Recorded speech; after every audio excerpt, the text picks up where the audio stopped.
Warahmatullahi wabarakatuh. Perkenalkan nama saya Putri Oktaviani dengan NIM C0D024061. Di video kali ini saya akan membahas mengenai aspek fiskal dari aset lancar berupa beban dibayar di muka. Perusahaan sering melakukan pembayaran atas suatu manfaat ekonomi yang akan digunakan pada periode mendatang. Pembayaran tersebut dikenal sebagai biaya dibayar di muka. Dalam akuntansi, biaya ini tidak langsung diakui sebagai beban, melainkan dicatat sebagai aset lancar karena manfaatnya belum sepenuhnya digunakan pada periode saat pembayaran dilakukan. Seiring berjalannya waktu, biaya dibayar di muka akan dialokasikan secara bertahap menjadi beban sesuai dengan periode pemanfaatannya. Hal ini dilakukan agar laporan keuangan dapat mencerminkan kondisi keuangan perusahaan secara lebih wajar dan sesuai dengan prinsip akuntansi yang berlaku. Lalu, aspek fiskal biaya dibayar di muka. Dari sudut pandang perpajakan, biaya dibayar di muka memiliki konsekuensi fiskal tertentu. Ketentuan perpajakan mengatur bagaimana biaya tersebut dapat diakui sebagai pengurang penghasilan kena pajak serta bagaimana pencatatannya harus disesuaikan dengan aturan fiskal yang berlaku.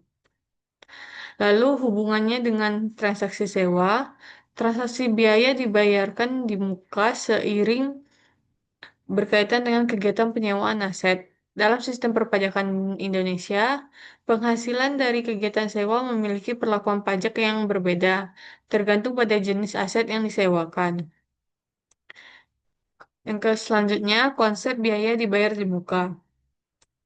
Biaya dibayar di muka merupakan pengeluaran yang telah dibayarkan terlebih dahulu.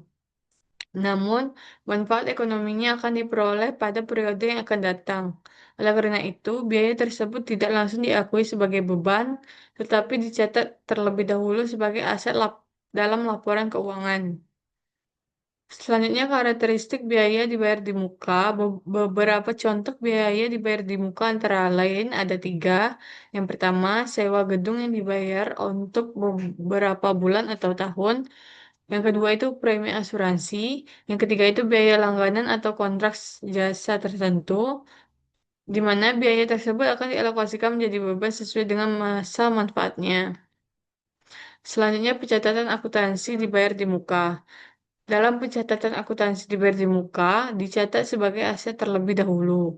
Ketika pembayaran dilakukan, jurnal saat pembayarannya itu di mana debitnya biaya dibayar di muka, lalu kreditnya adalah kas. Hal ini menunjukkan bahwa manfaat ekonomi dari pembayaran tersebut belum sepenuhnya digunakan. Lalu penyesuaian pada akhir periode, di mana pada akhir periode akuntansi, perusahaan harus melakukan jurnal penyesuaian untuk mengakui bagian biaya yang telah menjadi beban. Untuk jurnal penyesuaiannya itu di debitnya ada beban, lalu di kreditnya biaya dibayar di muka. Proses ini dilakukan agar biaya diakui sebagai dengan periode pemanfaatan. Selanjutnya mengenai PPh pasal 4 ayat 2 atas sewa tanah dan bangunan, pajak penghasilan pasal 4 ayat 2 merupakan pajak yang bersifat final. Artinya, pajak yang telah dibayarkan tidak diperhitungkan kembali dalam perhitungan pajak tahunan. Salah satu objek pajak dalam ketentuan ini adalah penghasilan dari penyewaan tanah dan bangunan. Lalu untuk tarif PPh final sewa tanah dan bangunan, beberapa ketentuan PPh pasal 4 ayat 2, di mana tarif pajak sebesar 10% dari jumlah bruto nilai sewa.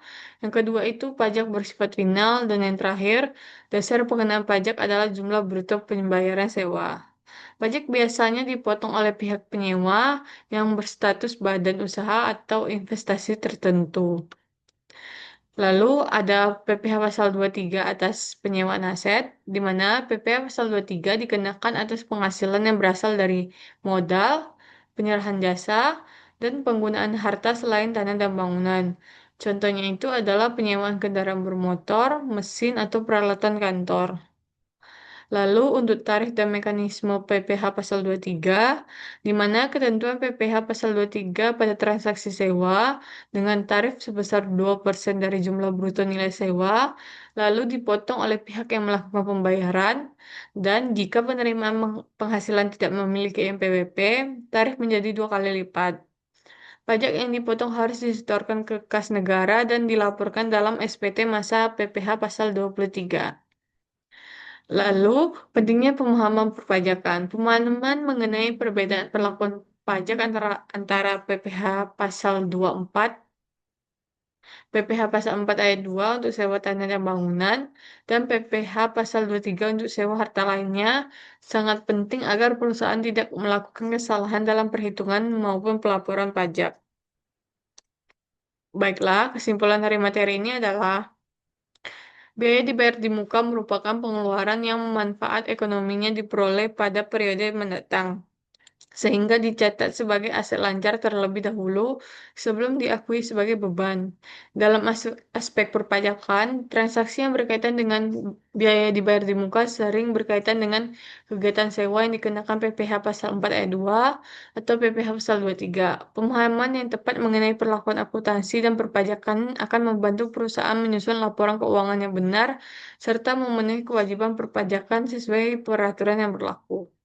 Baiklah, sekian video presentasi saya.